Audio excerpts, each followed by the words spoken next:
প্রিয় শিক্ষার্থী বন্ধুরা, 5 বোর্ডের রোববারের এসএসসি পরীক্ষা স্থগিত। তো চলুন বিস্তারিত জানা যাক।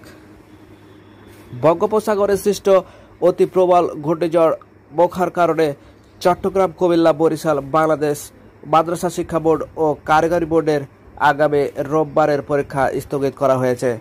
আজ শুক্রবার রাতে বাংলাদেশের অন্তঃশিক্ষা বোর্ড সমন্বয় কমিটি সভাপতি ও ঢাকা শিক্ষা বোর্ডের চেয়ারম্যান অধ্যাপক তপন কুমার সরকার স্বাক্ষরিত বিজ্ঞপ্তিতে এ তথ্য জানানো হয়েছে।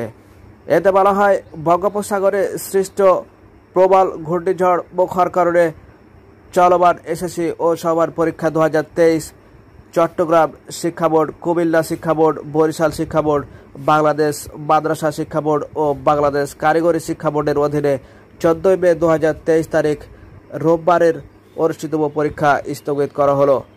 অন্যান্য বোর্ডে ওই দিন পরীক্ষা যথারীতি অনুষ্ঠিত হবে। স্থগিত হওয়া পরীক্ষার পরিবর্তে সময়সূচি বিজ্ঞপ্তির মাধ্যমে পরবর্তীতে জানিয়ে দেওয়া হবে। তো প্রিয় শিক্ষার্থী বন্ধুরা, যেহেতু ঘূর্ণিঝড়ের প্রবণতা দেখা দিয়েছে, ঘূর্ণিঝড়ের নাম হচ্ছে মোখো। এই মোখো ঘূর্ণিঝড়ের কারণে শিক্ষার্থীরা যাতে বিপদে না পড়ে, এজন্য 14 মে 2023 যে পরীক্ষাটি রয়েছে সেটা কিন্তু স্থগিত করা হয়েছে। পরবর্তীতে যখন পরীক্ষার তারিখ এটা ঘোষণা করা হবে, তখন এটা আবার আপনাদেরকে জানিয়ে দেওয়া হবে। তো এই ছিল আজকের মতো। ভিডিওটি যদি একটু উপকার হয় তাহলে একটা লাইক করবেন এবং পরবর্তী ভিডিও সবার আগে পেতে চ্যানেলটি সাবস্ক্রাইব করে আমাদের সাথে থাকবেন। আল্লাহ হাফেজ।